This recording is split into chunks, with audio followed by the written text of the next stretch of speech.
Hola, hola, buenas, estimadas estudiantes de la clase de taller. Hoy lo que vamos a hacer, vamos a empezar un poquito en esta clase, vamos a ver mucho sobre todo del debate, que es una de las técnicas principales, ¿verdad? Ya sabemos que esta técnica, evidentemente, no lo van a ejecutar como si fueran unas psicólogas, ¿verdad? Eso ya la verán un poquito como con la profesora Glenda, ¿verdad? Cómo se puede aplicar, cómo lo pueden aplicar ustedes, ¿verdad? Ustedes no van a hacer una sesión de psicología ni nada de esto, ¿verdad? Es probable que en algún momento ustedes hayan tenido este, que hacerle frente a alguna idea que está perjudicando, ¿verdad? A que sigan el plan nutricional o a información incorrecta y bueno, conocer un poco de cómo es el debate, qué estrategias tiene uno para refutar ideas, pues les puede servir mucho en esta línea cuando tengan que hacerlo, que igual yo creo que ya lo deben de hacer, pero tal vez sin tener como una técnica adecuada, ¿verdad? Ahí la que tal vez ustedes hayan y tal vez sí es adecuada, pero eso es para darles como más herramientas en este sentido. Luego verán cómo se aplica, pero sí creo que es bueno para saberlo y empezar a adquirir esa habilidad, pues saber, bueno, de dónde viene, cómo se hace una sesión este, de completa, ¿verdad? En ese sentido, yo creo que lo hemos visto en otras clases, pero en esta clase vamos a hacer un repaso para luego depurar un poco la parte más práctica de lo que sería el debate de algunas ideas irracionales.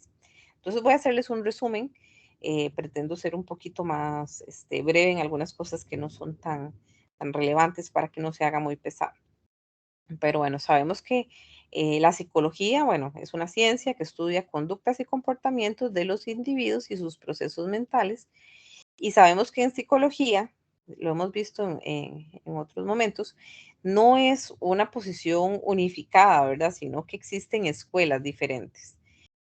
Unas que no son muy basadas en evidencia, otras más, ¿verdad? La parte cognitivo-conductual está muy basada en evidencia y hay otros tipos de terapia también basados en evidencia, por ejemplo, las terapias de de Gottman, que es una terapia de pareja, por ejemplo, o terapia focalizada en las emociones, que también son algunas terapias más un poco humanistas, o inclusive otras como TheraPlay, otras también que son también cognitivo-conductuales, que en este caso la que vemos más es la TREC, pero la de Beck es también una escuela muy importante, son como un poco la base de las terapias cognitivas y hoy en día hay muchas que también están basadas en evidencia, como la terapia dialéctica conductual, la terapia de aceptación y compromiso y otro montón.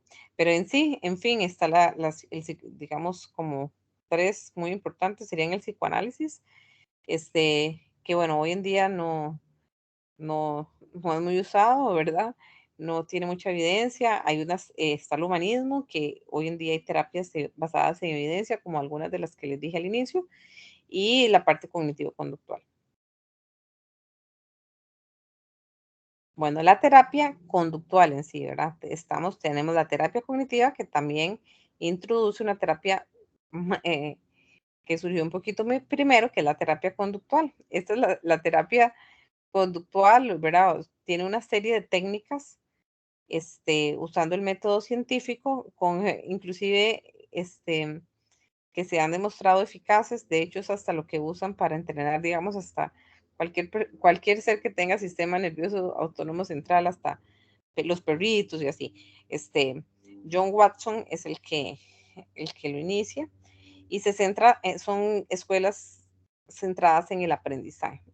Entonces, la conducta es producto de las relaciones entre el estímulo y la respuesta y procuran conocer las condiciones en las que se da el comportamiento, o sea, con este comportamiento, qué es lo que pasa antes y qué es lo que pasa después, para explicar un poquito o modificar también esas variables y que haya un cambio en la conducta. Está el condicionamiento clásico, que estoy segura que lo han escuchado también, ya en otras clases, pero estoy segura que también en sus carreras probablemente lo vieron, y es un aprendizaje que descubre un fisiólogo por casualidad.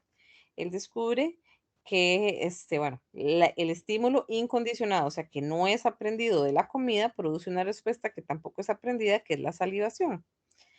Pero, digamos, él a alimentar a los perros, para cada vez que iba a darles de comer, sonaba una campanita y con el tiempo, la campanita se vuelve, que antes era un estímulo neutro, en un estímulo em, condicionado. Entonces, al inicio de la campana no indica nada de comida ni de salivación. Con el tiempo de asociar la campana con la comida, él sonaba la campana y ya los perritos salidaban. Entonces, ellos habían aprendido que la campana estaba conectado con la comida. Entonces, es un estímulo condicionado y produce una respuesta que es condicionada, es aprendida. ¿Qué sería la extinción en ese caso? ¿Verdad? ¿Cómo podemos hacer si ya, digamos, para que el animal eh, no produzca esta respuesta? Pues hacemos una extinción. La extinción en este caso sería sonar la campana y que no haya comida. Entonces, por un tiempo se hace esto hasta que la persona aprende que ya la campana no se asocia a comida. Ese aprendizaje tiene que ser, no puede ser a veces sí, a veces no, ¿verdad? Porque más bien se hace un aprendizaje más resistente que se llama tasa de refuerzo variable, que sería que no se sabe cuándo viene el premio. Ese es el más difícil de quitar más bien.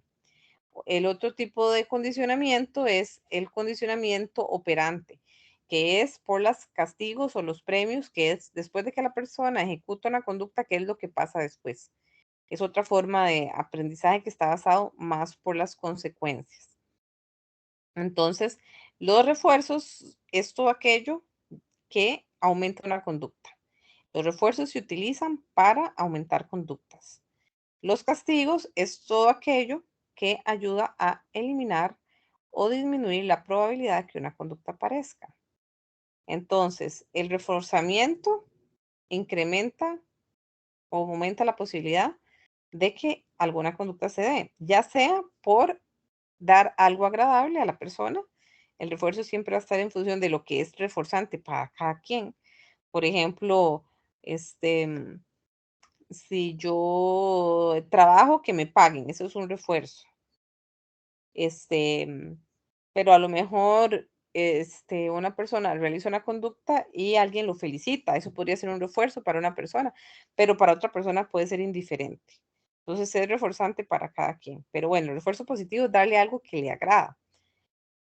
Y el refuerzo negativo sería quitarle algo que le desagrada. Por ejemplo, cuando llueve, aumenta, porque el refuerzo siempre aumenta el uso de sombrillas porque quita algo desagradable que es mojarse. Entonces, el castigo más bien se usa para disminuir conductas y el castigo positivo es dar algo desagradable o algo que no le gusta a la persona, algo punitivo. Por ejemplo, el más típico que se hacía, que se utilizaba antes era darle una nalgada o golpearlo, ¿verdad? En formas de educación que tal vez eran así un poco más rústico, ¿verdad? Bueno, pero que lo golpeen o que le digan una conchada es un refuerzo negativo. Es un refuerzo negativo, no, disculpen, es un castigo positivo.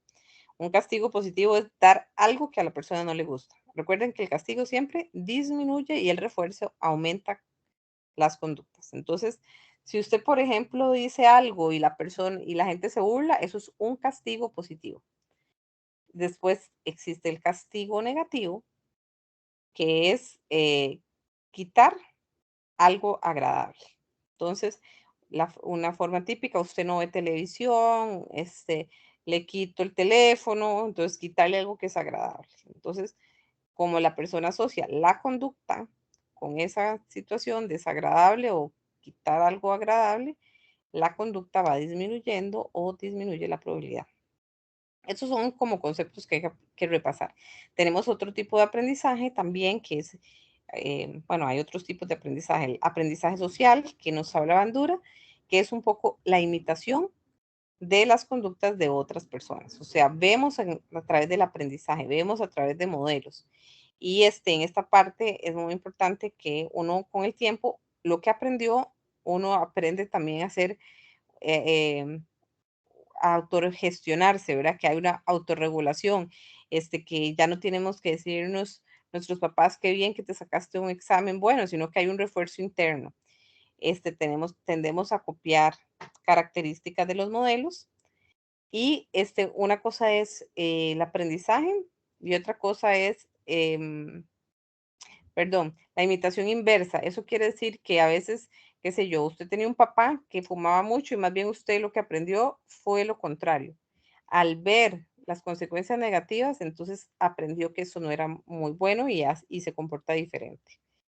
Una cosa es el aprendizaje y otra es la ejecución. A veces hemos aprendido cosas que no aplicamos. Es como también importante eso. Y vamos a ver. Disculpen, es que estos muñequitos me están tapando un poco. Entonces voy a ver, ok. El conductismo considera que la cognición o que los pensamientos son también conducta. Entonces, las formas de aprender, está la construcción activa, que es que uno va aprendiendo por uno mismo, muy popular últimamente en la educación, pero ese que aprendemos, digamos, por ejemplo, cuando uno hace sudokus, yo me acuerdo que empecé yo a pensar y a ver, hasta ver cómo se hacían. Entonces, construcción activa. Está el clásico, que ya vimos que se llama clásico por asociación. Está el de bandura, que es aprendizaje vicario, por imitación, modelado, así se llama de diferentes maneras, pero es lo mismo. Y el aprendizaje por consecuencias o el operante, que es de los castigos y refuerzos. Esos son los tipos de aprendizaje. La perspectiva cognitiva, ¿verdad? Que es la terapia cognitiva une la parte conductual y la cognitiva, o sea, utiliza técnicas conductuales y técnicas cognitivas, pero la parte cognitiva lo que nos dice es que nosotros procesamos la información y pone mucha atención a los pensamientos, a cómo se resuelve, a las estrategias para resolver problemas. Tenemos creencias sobre áreas particulares y a veces esas creencias no son como tan buenas.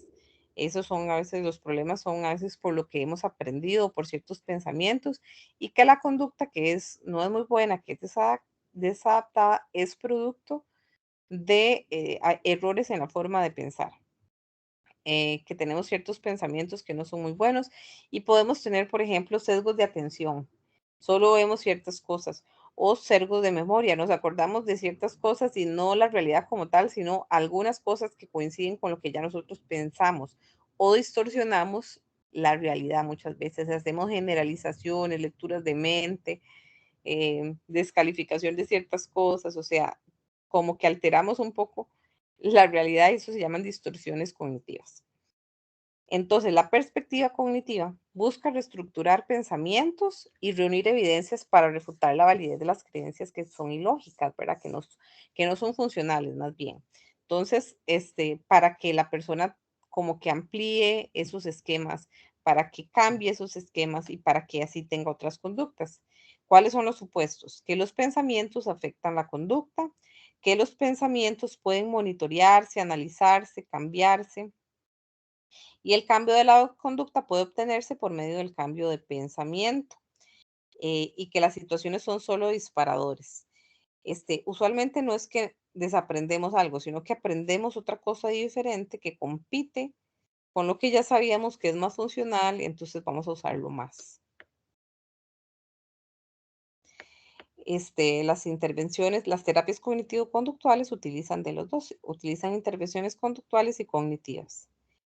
Y el propósito de la terapia, entonces en sí, sería, no podemos decir que la terapia es exitosa si la persona nada más cambió su pensamiento, sino que la persona debe cambiar también,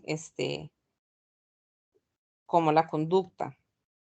Es tratar de cambiar las consecuencias o de reducir las consecuencias o usualmente, qué sé yo, puede ser que el propósito de la terapia sea de reducir o cambiar, bueno, usualmente reducir una emoción, por ejemplo, pasar de depresión a tristeza y lograr también cambios a nivel de conducta, por ejemplo, que si la persona logre comer porciones más pequeñas o que la persona logre ampliar su repertorio, digamos, en cuanto si la meta es nutricional, ¿verdad?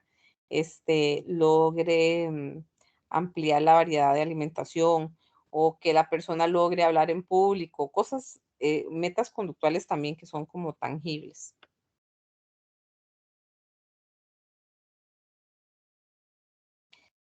Algunas características comunes de las terapias es que el paciente tiene una participación activa, que hay objetivos, hay metas, que es importante destacar también lo que le está perjudicando en el presente. Es muy educativa, ayuda a identificar, evaluar y cambiar pensamientos y comportamientos que no le ayudan a la persona.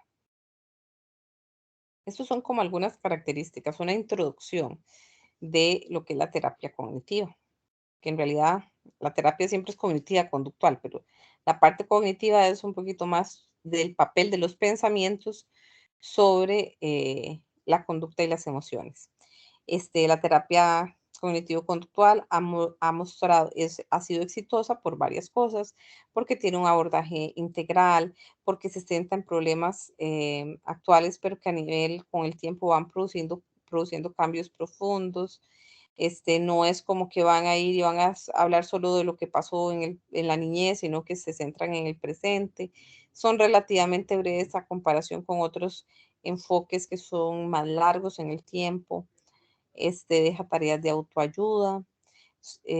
Son terapias que, por ejemplo, se ha demostrado en algunos casos, en algunas áreas específicas, que perdura más en el tiempo, como por ejemplo en la parte de depresión, se ha mostrado igual de efectivo que la medicación, solo que tiene el efecto de que con el tiempo la persona no pierde el aprendizaje. En cambio, que con la medicación, si usted ya no la toma, suele volver a los mismos niveles que antes.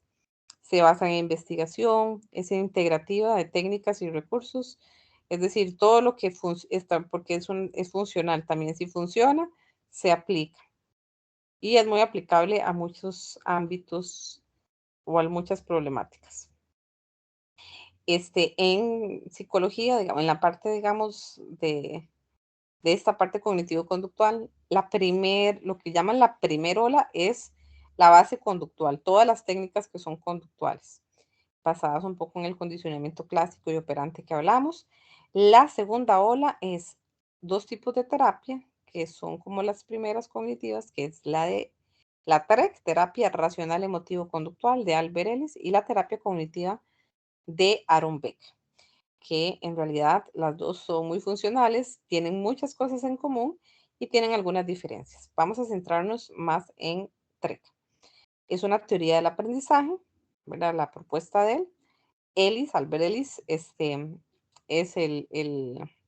el autor de este primer tipo de terapia. eh, en 1956, unos añitos después, Aaron Beck hace también su propuesta.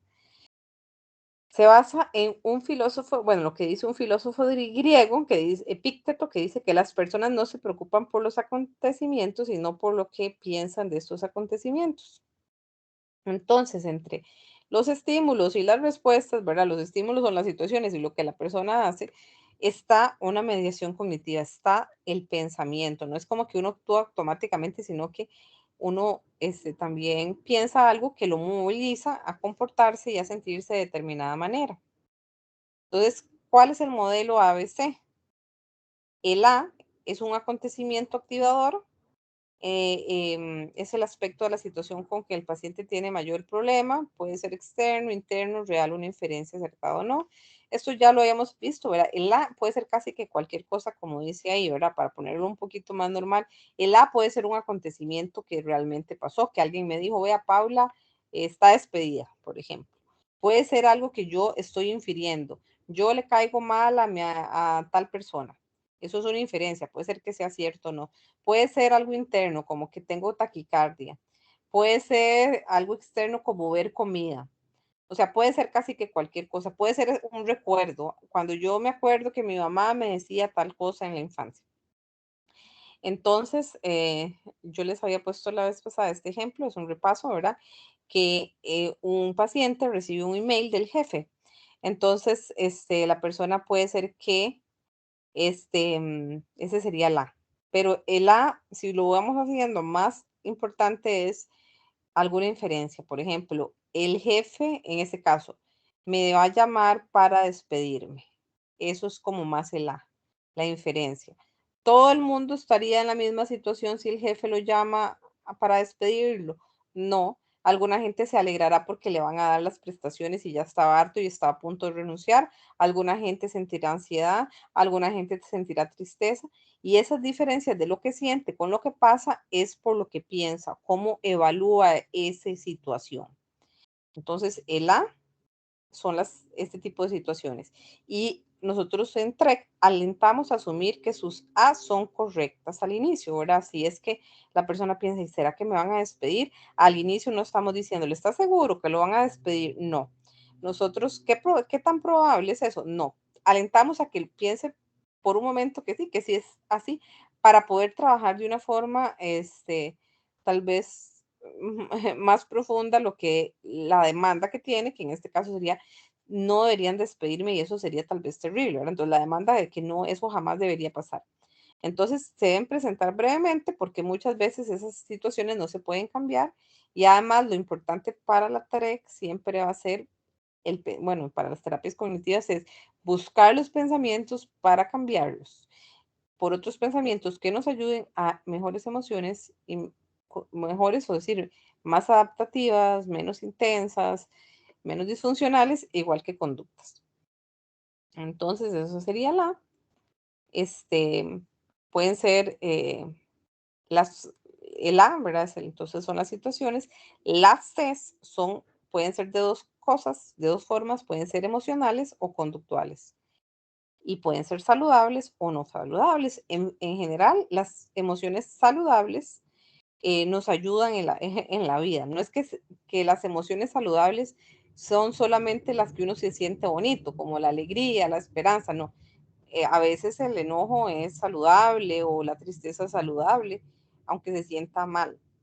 Aquí el objetivo es, o sea, para ver si es saludable o no, muchas veces es si nos ayudan o no, y para la TREC específicamente va a ser que sean las emociones muy intensas son disfuncionales, no son funcionales.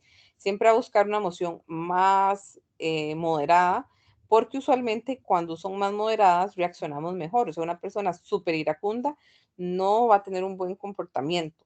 Si está solamente molesta, puede ser que lo lleve a la acción, pero una acción eh, más adecuada. Entonces, las emociones saludables nos ayudan a lograr nuestras metas, nos evitan muchas veces sufrimientos innecesarios, nos ayudan a estar bien, a perseverar, a que logremos preservar la vida, la salud, lograr nuestras metas. Y las no saludables, todo lo contrario a esto.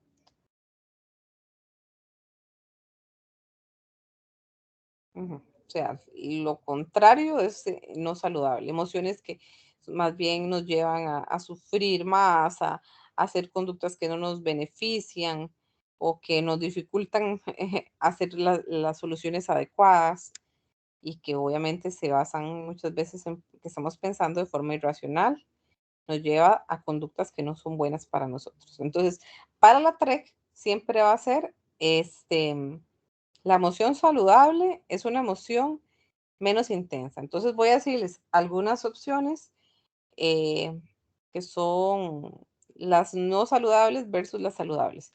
La ansiedad es no saludable versus la preocupación que sería saludable.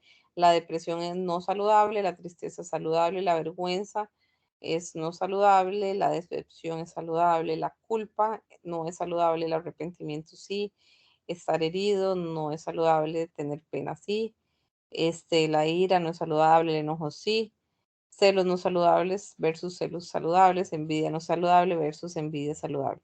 En general, no importa cómo la persona lo diga, a veces la persona puede ser que no use la palabra ira, solo enojo, pero puede ser que por la consecuencia emocional vemos que ese enojo es una emoción muy intensa, entonces igual a veces no es tanto como la palabra en sí, sino la intensidad que vemos de esa misma emoción.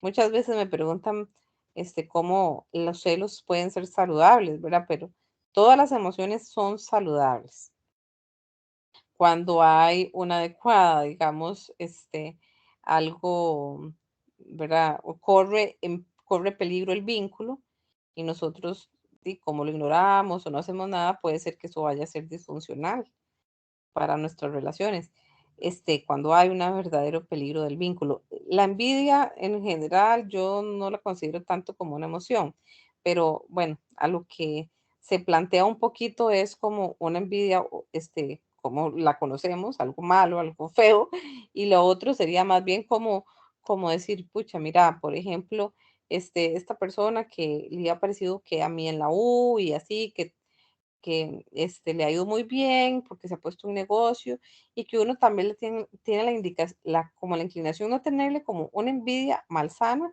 sino más bien como a movilizarnos a decir, mira, yo también podría porque yo sé, yo también soy capaz y si ella lo logró, yo también podría lograrlo, ¿verdad? Entonces, más o menos así se plantea.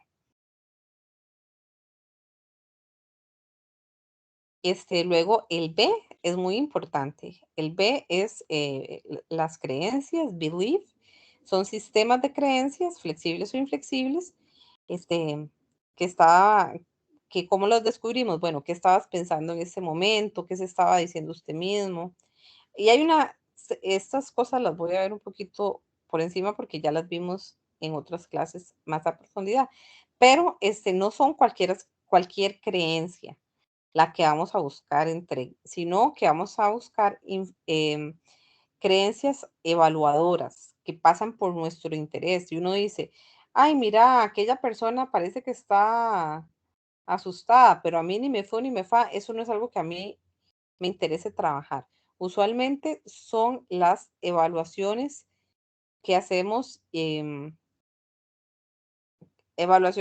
hacemos que sí pasan por nuestro deseo. Específicamente lo que vamos a trabajar sobre las demandas, que muchas veces las expresamos en forma de debo, necesito, tengo, o en algunos casos, ¿por qué? ¿Por qué tenía que pasar esto? En realidad lo que estoy diciendo es, no tendría que haber pasado esto. Entonces, no siempre que hablamos en debo y necesito hay una demanda. A veces uno habla así porque es algo como más bien un condicional, como di, tengo que pasar el curso si quiero pasar la maestría, pero cuando uno dice, tengo que pasar absolutamente este curso y ya eso me produce una consecuencia emocional, ahí sí sospechamos que hay una demanda. ¿Cómo nos damos cuenta si es un condicional o es una demanda? Nos lo damos cuenta por la emoción y la conducta. Si la emoción es disfuncional, es muy intensa, si tenemos conductas saboteadoras, muy posiblemente vamos a encontrar una demanda. Entonces, hay debos que no se consideran demandas, como muchos, ¿verdad? Ahí ya debió haber llegado, eso no es una demanda, es un predictivo o un condicional. Debo estudiar si quiero pasar el curso, ¿verdad? No necesariamente eso me genera ansiedad ni nada. O reglas, ¿verdad? Reglas, o normas sociales. No se debe mentir, es un valor, una regla que uno tiene. No quiere decir que es una demanda. Puede ser que sí se convierta en una demanda algunas de nuestras reglas, ¿verdad? Y que si yo miento, tal vez yo pienso soy la peor persona, esto absolutamente no debía haberlo dicho. Y ya ahí se produce una emoción disfuncional que sería más dirigido como al arrepentimiento, en vez, digamos, a una emoción en ese sentido, porque como les decía, es mucho como uno hable, ¿verdad? Una emoción de una culpa ahí muy intensa.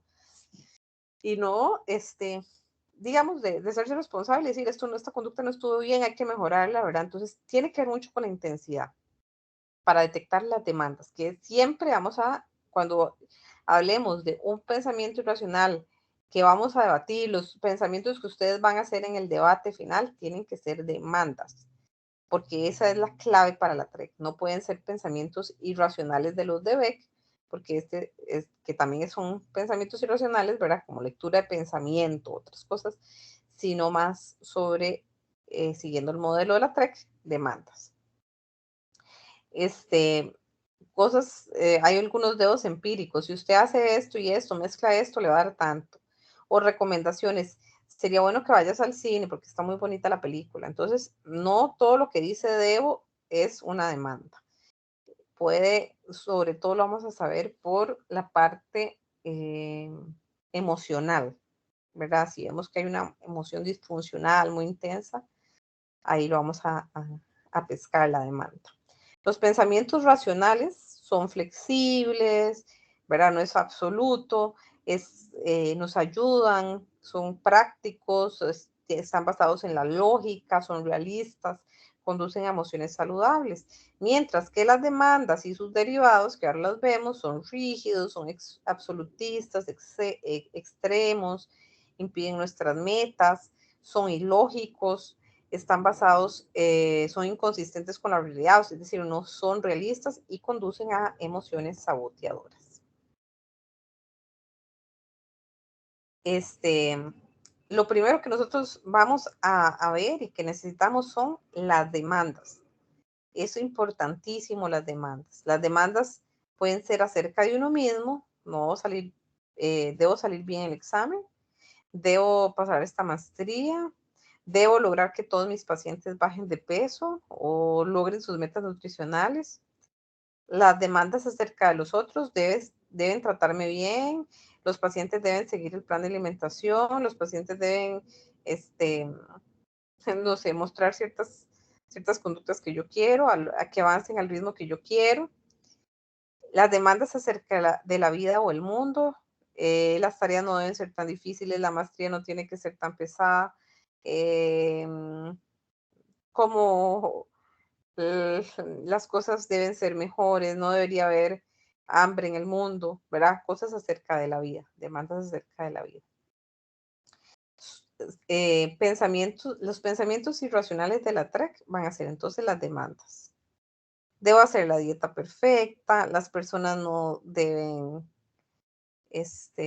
ay, no deben de comer enfrente mío, no debería ser tan difícil bajar de peso, no debería desperdiciar la comida, tengo que comer lo que yo quiero, ¿verdad? Son algunas demandas que puede tener la gente con la alimentación.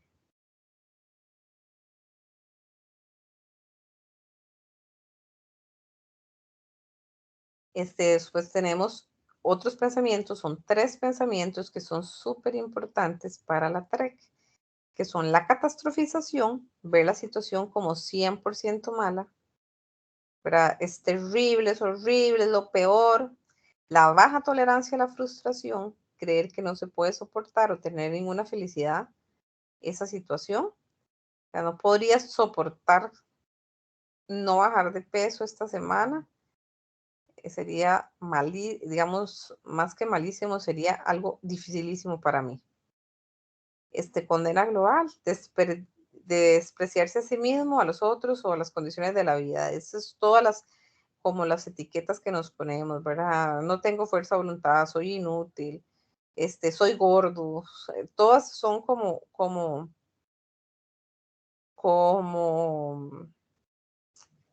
una generalización y puede ser hacia uno mismo y también hacia los demás o a las condiciones de la vida. Esta persona es una mala persona, o la vida es un asco, pueden ser hacia diferentes, no solo hacia uno mismo.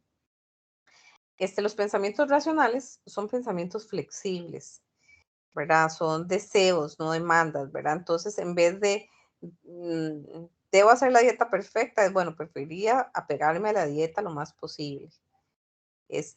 También, pero si fallo en algún momento, acepto que eso puede suceder, ¿verdad? Tenemos que cambiar entonces las demandas por deseos, preferencias y así, eso es nuestra meta. La catastrofización, ¿por qué la vamos a cambiar? En lugar de es terrible, pensar que las cosas pueden ser siempre peor, que la adversidad que se enfrenta no es 100% mala y que siempre se pueden sacar cosas buenas de la adversidad. Alta tolerancia a la frustración, aunque sería difícil, uno no se va a morir, no se va a perder la capacidad de sentir felicidad.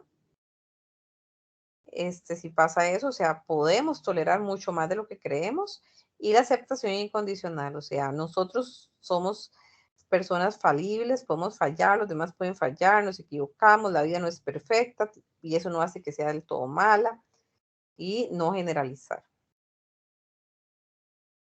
Bueno, estas ideas irracionales que en algún momento vimos están un poquito ¿cómo se llama? Desactualizadas, porque en realidad usted podría tener una lista ahí de algunas demandas que podrían haber, pero en realidad podemos tener demandas de cualquier cosa. El ser humano tiende a convertir las preferencias en demandas, ¿verdad? ¿Por qué? Porque a veces lo hemos aprendido, pero también hay una tendencia innata para poder, que nos lleva a veces a ser irracionales y a ser como demandantes. Tiene un componente biológico, pero no somos esclavos de esto. Podemos cambiarlas. Y hay dos perturbaciones básicas, al ego, que es una tendencia a menospreciarse, ¿verdad? De que uno es malo, que uno no puede, y de la incomodidad, que tenemos una demanda de que las cosas tienen que ser fáciles, buenas, bonitas, que es una demanda de confort. Bueno, entonces, ¿qué dice la teoría del cambio? Que las adversidades o situaciones no son las causantes de nuestras emociones y conductas, sino que los pensamientos sí lo son. No es tanto lo que pasa, sino lo que pensamos. Y que permanecemos perturbados emocionalmente porque conservamos estas creencias que son irracionales y que podemos producir un cambio a largo plazo si trabajamos en cuestionar repetidamente estas creencias, sobre todo cuando están en caliente, ¿verdad? Digamos de que cuando está pasando, tratar de actuar y cambiar y recordarlo en el momento y vamos a ir aprendiendo otras cosas. La práctica de la terapia racional emotivo-conductual es estructurada, es directiva, es multimodal, el cambio se va produciendo día a día, se trabaja un problema a la vez, son algunas de las características que tiene esta terapia. Y yo les voy a decir, en las diapositivas está explicado muy detenidamente, pero yo les voy a decir más rápidamente cuáles serían los pasos de una sesión psicológica completa con la TREC. El primer paso es preguntar por el problema. Establecer un problema meta específico, porque eso es importante, porque comunica que la eficacia, que estamos dedicados a resolver problemas, la directividad, y bueno, entonces es eso. Hay algunas otras cosas ahí que no son tan relevantes como para ustedes, que cuál problema se puede elegir, si hay varios, ¿verdad? Yo en realidad, si hay varios problemas, pues casi siempre pongo al paciente que decida que quiere trabajar primero. El paso 2 es definir y acordar el problema a trabajar, que es eso. Si hay varios pasos, si hay más de un paso, entonces, o no quedó tan claro, entonces vamos a ver, bueno, ¿qué vamos a empezar a trabajar? A veces encontramos que hay problemas más emocionales y otros más conductuales. A veces, para la TREC es mejor trabajar sobre los problemas más emocionales, que sobre los conductuales. Digamos, si la persona tiene ansiedad porque ir a hacer una entrevista de trabajo, primero se trabaja la ansiedad y luego tal vez formas o técnicas para poder conseguir trabajo. No hay que trabajar emociones negativas sanas, como si la persona está triste y es funcional estar triste, eso no se trabaja. Es muy importante, también lo vimos en habilidades sociales, que es identificar conductas específicas, ¿verdad? Que eso se llama operacionalizar problemas que son así como abstractos o vagos, ¿verdad? Ay, es que mi hijo es terrible. Bueno, ¿qué es terrible para usted? ¿Qué es lo que hace o dice su hijo que a usted le parece que es terrible? Y hay que enfocarnos en cambiar las conductas y las emociones y no en las situaciones. Luego se puede cambiar más efectivamente si vale la pena las si es que hay formas de cambiarlas. Eso sería un poquito. Entonces, definir ahí los pasos.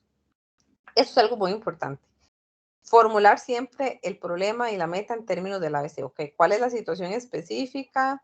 ¿Cuál es la demanda específica? ¿Qué derivado hay? ¿Cuál es la emoción y la conducta disfuncional? Eso es algo que hago yo, inclusive ahora siempre que hago un paciente, porque también nos da, bueno, que este es el objetivo de esta sesión. Entonces, enfocarnos en esa parte. El paso 3 es evaluar la C emocional o conductual. Buscar esa emoción negativa insana, buscar la conducta que no está bien, Por ejemplo, la conducta puede ser fumar y la emoción es ansiedad. Considerar qué tanta motivación tiene para cambiar, ¿verdad? Si no, hay que ayudarlo a ver, bueno, qué se beneficiaría de cambiar esta conducta o de cambiar esta emoción. Hay que tratar de evitar preguntas que refuerzan que A causa C, ¿verdad? No hay que decirle, bueno, y entonces usted, ¿qué fue lo que le dijo su hermano que usted se enojó? Si estamos tratando de decirle que no es lo que dijo el hermano, sino lo que uno piensa de lo que le dijo el hermano, no podemos hacer preguntas que refuercen eso. O emociones vagas, por ejemplo, me sentí mal, pero mal como, mal triste, mal enojado, mal avergonzado.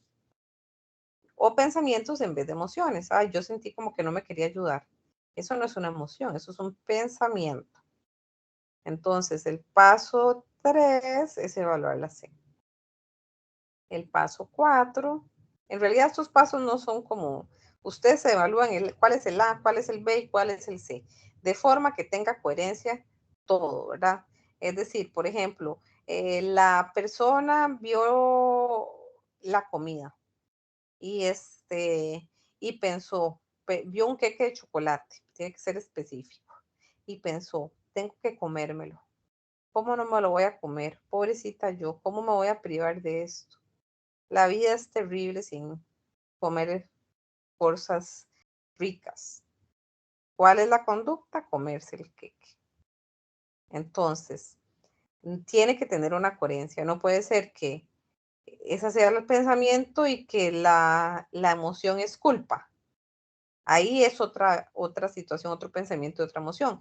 Cuando ya siente culpa, probablemente me comí el queque, esa es la situación, el B no debía lo comido y se culpa. Entonces, el A, B, C tiene que tener coherencia, tiene que tener sentido. Si yo pensara esto, me sentiría así. Si yo pensara esto, me comportaría de tal manera. Si la respuesta es sí, probablemente tengo el ABC correcto.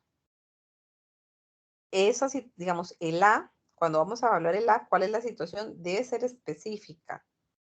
Debe ser específica. No debe ser algo, ay, sí, ver comida, sino no. Vi el queque chocolate en la mesa y ahí fue donde tuve el pensamiento y sobre todo tuve la emoción o me lo comí. O sea, la conducta.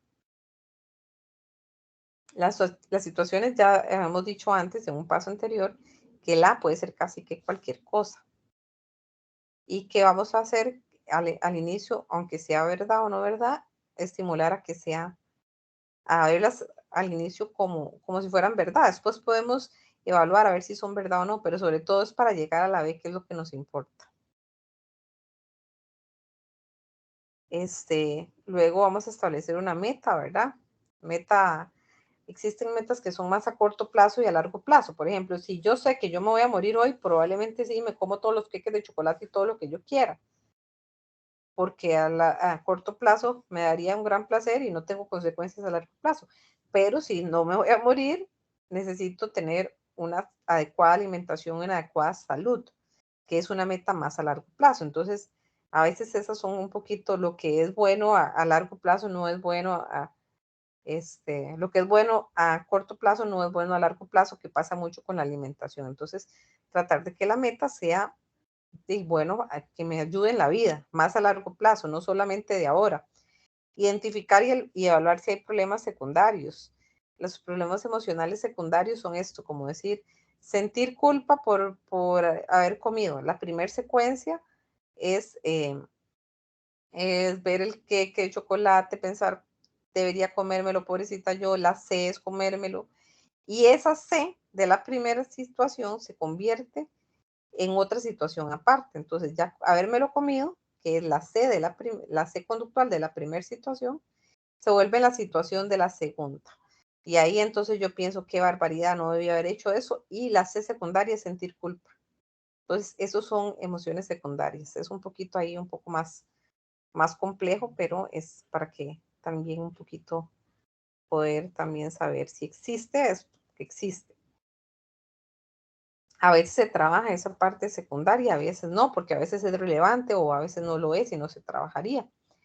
Es muy importante enseñar, eso sí es muy importante y lo vamos a ver en clase, enseñar y reforzar la conexión entre el pensamiento y la emoción, que no es la situación, sino que es el pensamiento el que va a generar la emoción. Luego lo vamos a ver. Luego lo vamos a practicar incluso. Entonces, enseñar que la causa de la emoción o de la conducta no es lo que pasa, sino lo que yo pienso. Y luego vamos a hacer una evaluación de sus pensamientos irracionales, que en TREC se llama debate. Preguntas abiertas. Bueno, primero cuando ya uno lo identifica, la ABC tiene una meta, entonces uno trata de que la persona pueda, bueno, buscar primero en la fase 7, perdón, el paso 7, que yo creo que eso es un resumen de lo otro es, bueno, cuál es la meta, qué vamos a trabajar, cuál es el ABC, ¿verdad? Encontrar un poquito la demanda y los derivados también, eso es súper importante. Y ¿cómo lo podemos hacer? Con preguntas abiertas. ¿Qué te estabas diciendo?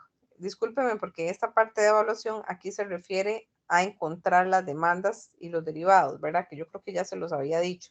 Entonces, después de hacer la meta, de enseñar la conexión BC y todo eso, ahorita les hago un resumen más breve, es, es hacer el debate. Pero bueno, ¿qué te estabas diciendo? ¿Qué estabas pensando?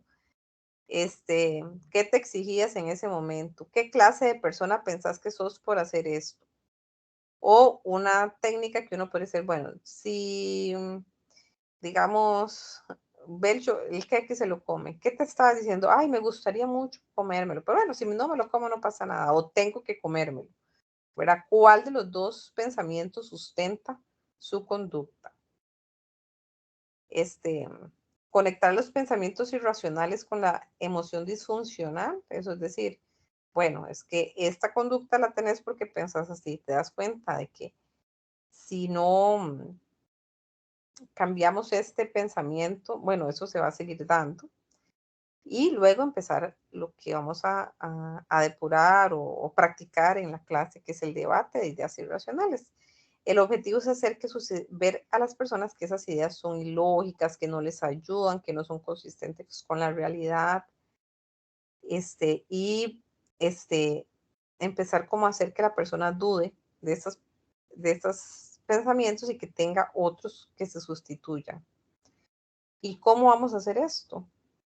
Bueno, lo vamos a hacer a través del debate que tiene diferentes estrategias y diferentes estilos. Entonces, ¿cuáles son las estrategias? Las estrategias son lógica, empírica y pragmática. Ahorita las vemos. Y los estilos son socrático, didáctico, humorístico, metafórico y autorrevelador. ¿Cuál es la estrategia lógica? La estrategia lógica es hacerle ver a la persona que lo que ella piensa no tiene sentido. Entonces, un poquito, ¿lo que pienso es ilógico o no es lógico? ¿Eso tiene sentido? ¿Por qué es así? ¿De dónde lo sacó?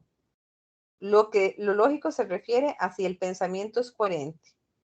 Y no es coherente, no tiene sentido hacer que algo que usted nada más quiere se haga realidad solamente así como por arte de magia. Entonces, algunas preguntas. ¿Es lógico pensar que solo porque no te gusta, no deben criticarte? ¿Es lógico pensar que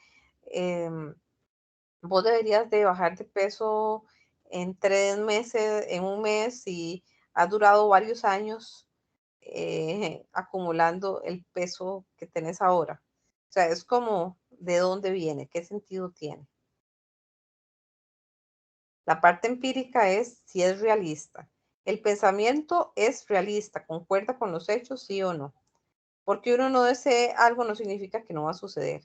Entonces, es ver la realidad y ver si hay evidencia que sostiene eso. Seamos científicos. ¿Qué dicen los hechos? ¿Qué pruebas tengo de que es cierto lo que pienso? ¿Qué pruebas tengo de que no lo es?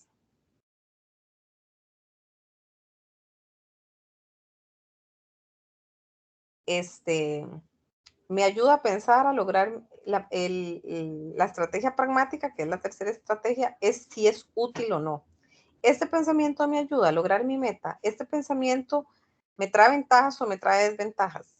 Algunos ejemplos. ¿De qué sirve pensar así? ¿Qué ventajas tiene? ¿Qué desventajas tiene? ¿Qué pasas, qué pasa cuando yo pienso de esa forma? ¿Por qué seguís pensando de esta manera si ves que te causa daño? Eh, ¿Te ayuda o no te ayuda? Esas son las estrategias. Siempre van a ser esas estrategias y usualmente lo que hacemos es combinar las estrategias con los estilos en varias formas para hacer el debate. Ahora vamos a ver los estilos. Está el estilo socrático. El estilo socrático es sacar conclusiones a través de preguntas. Este es el estilo preferible, porque si a nosotros nos dicen más, mire, esto no es así, por esto y esto, no queda tanto como cuando nos hacen la pregunta y lo descubrimos por nosotros mismos. Ayuda al paciente a pensar por sí mismo más que aceptar el punto de vista del terapeuta. Es lógico pensar que no te puedes equivocar. Pensar que no debes equivocarte hace que no te equivoques. ¿Cómo te hace sentir el pensar eso? ¿O qué comportamiento, ese comportamiento que tenés a raíz de ese pensamiento te ayuda? Porque siempre lo que vamos a debatir no es el comportamiento ni la emoción. Lo que vamos a debatir siempre es el pensamiento. Es la demanda o los derivados. No debatimos la conducta o la emoción, ¿verdad?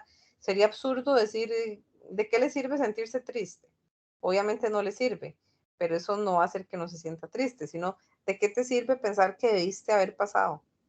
Digamos que eso es la razón, ¿verdad? Exigirse haber pasado lo que le generó, digamos que la depresión, que la gente podría decirle tristeza, aunque podría ser una emoción muy intensa como depresión. Estilo didáctico. Es enseñarle, ahí sí es explicarle, darle información. Es importante asegurarse de que el paciente entendió esa explicación. ¿Verdad? ¿Me podrías repetir lo que acabo de explicarte? ¿Qué entendiste de lo que te dije? Aunque a nosotros nos parece que sí lo entiende. Por ejemplo, sería, no es lógico pensar que te puedes equivocar, puesto que en tu naturaleza humana siempre te vas a equivocar. Lo que te estás exigiendo no es realista. El que te exijas no fallar no hace que no falles, eso no es realista. El pensar que no puedes equivocarte solo te va a hacer sentirte triste. Ese es como decirlo ya hecho. Está el estilo humorístico, ¿verdad? Que es mostrar una idea, ¿verdad? A veces exagerarla para mostrarlo como cómico, como absurdo. Y se usa exclusivamente si el paciente tiene sentido del humor, si hay una buena alianza terapéutica. Sí, y es muy importante que la broma vaya dirigida al pensamiento y no al paciente. Y por ponerles un ejemplo claro, como, bueno, yo le había dicho a una muchacha, como que tenía problemas un poquito de alimentación, que ella creía que todo lo que ella comía la engordaba. Entonces, algo así como, bueno, como usted es una planta, ¿verdad? Y se alimenta con el sol, no necesita comer. Y ella le dio mucha risa. Eso, entonces, bueno, en ese caso fue humorístico. El estilo autorrevelador es como que nosotros contemos una situación que nos pasó, donde teníamos ese pensamiento y que logramos cambiar ese pensamiento por otro más funcional y que eso nos ayudó. Entonces contamos la experiencia como una forma de motivarlo. Tiene un objetivo, ¿verdad? Hacer esto. No es como que vamos a andar ahí revelando cualquier cosa, sino ayudarle a la persona a que vea que ese cambio en otra persona fue funcional. Luego tenemos el estilo metafórico, que es súper importante, que ilustra con metáforas, con ejemplos, que resultan familiares al cliente. A veces usamos como ejemplos que tienen que ver con otra cosa para que la persona lo vea más claro, porque a veces si es lo mismo que la misma situación no lo podemos ver diferente. Entonces, por ejemplo, si yo le digo a una paciente este, que le cuesta mucho eh, ver, o sea, que piensa, tengo que,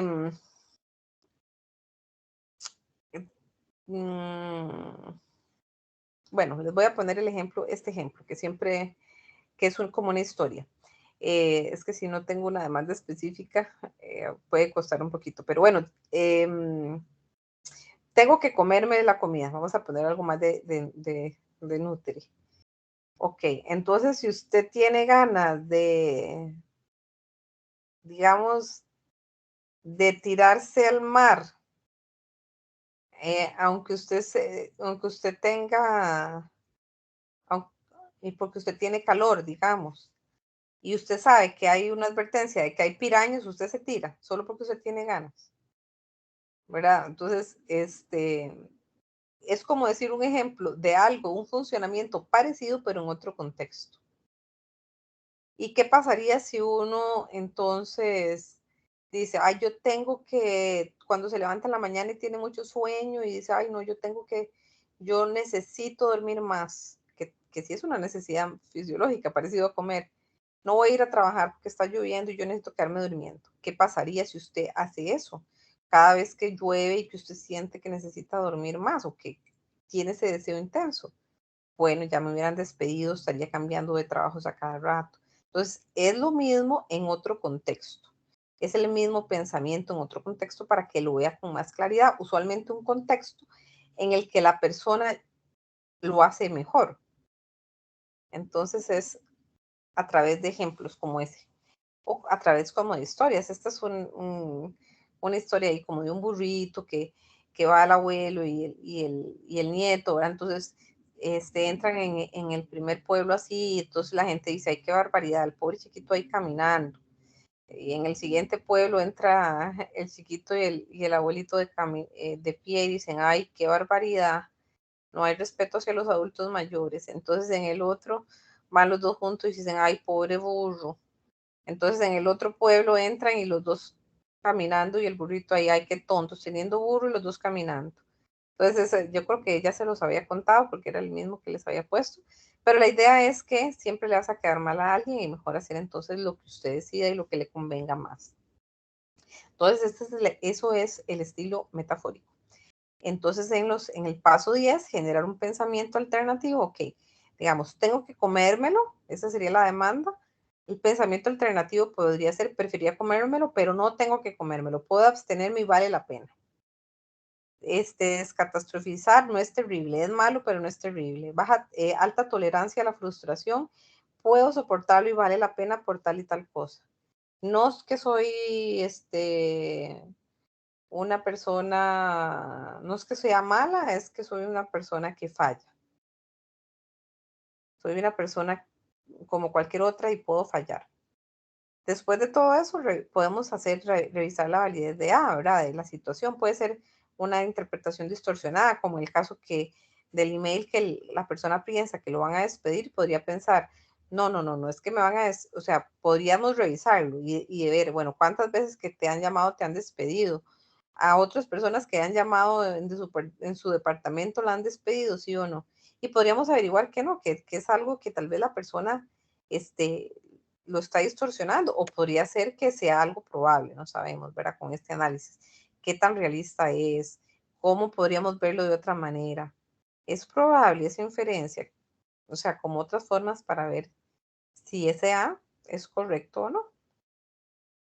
Y bueno, para que las personas aumenten, tiene que ver también con la práctica del pensamiento en contexto y cuestionar ese pensamiento que ya lo hemos aprendido de una forma consistente, ¿verdad? Frecuente. Y para que sea un cambio, no solamente como lo entiendo, sino que lo vivo, hay que hacerlo en la práctica y hay que no tener dudas de que es un pensamiento que es inadecuado. Este, y a veces, en las terapias no a veces, siempre se dejan tareas para la casa, que tienen que ser importantes, relevantes, que el cambio se produce día a día entre semana. Hay muchísimas tareas que se pueden poner. Pueden ser em, intentar convencer a otra persona que piense igual, pueden ser conductuales como afrontar riesgos, pueden ser emocionales como imaginar cosas, ¿verdad? Bueno, hay montones de tareas que podríamos dejar. Y el paso número 1, después de la primera sesión, siempre es revisar la tarea, porque si no se revisa, pues las personas simplemente no las hacen.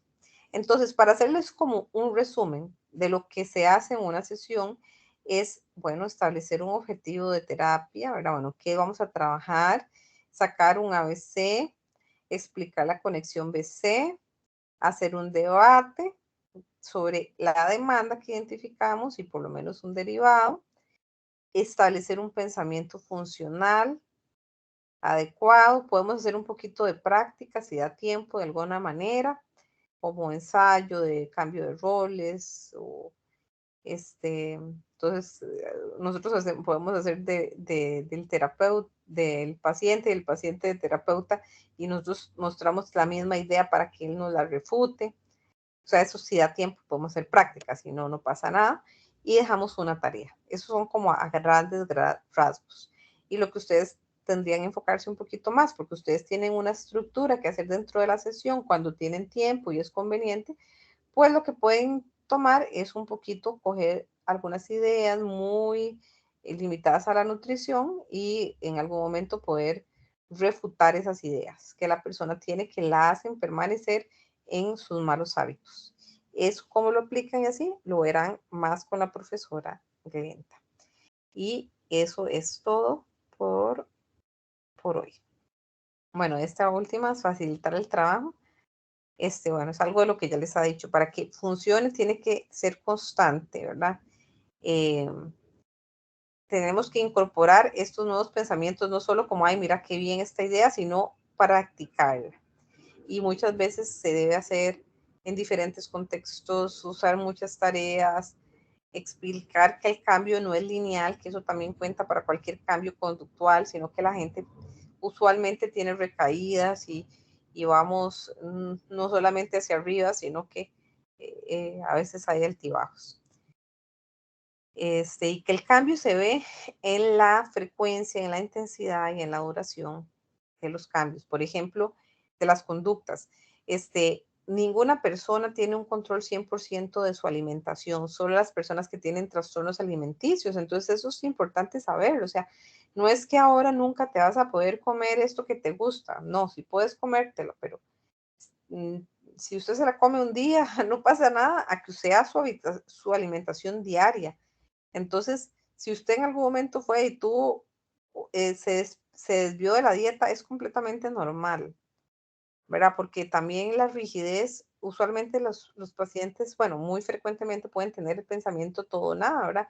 O todo bien o todo mal. Entonces, si me equivoco, ya todo mal. Y ya entonces me monto, como que dicen, en la carreta. No, hay que ir preparándolos también para esa forma de enfrentar de cuando se sale algo de lo que, de ser flexible, que es mucho lo que quieren enseñar la TREC. Bueno, entonces eso sería por hoy. Muchas gracias.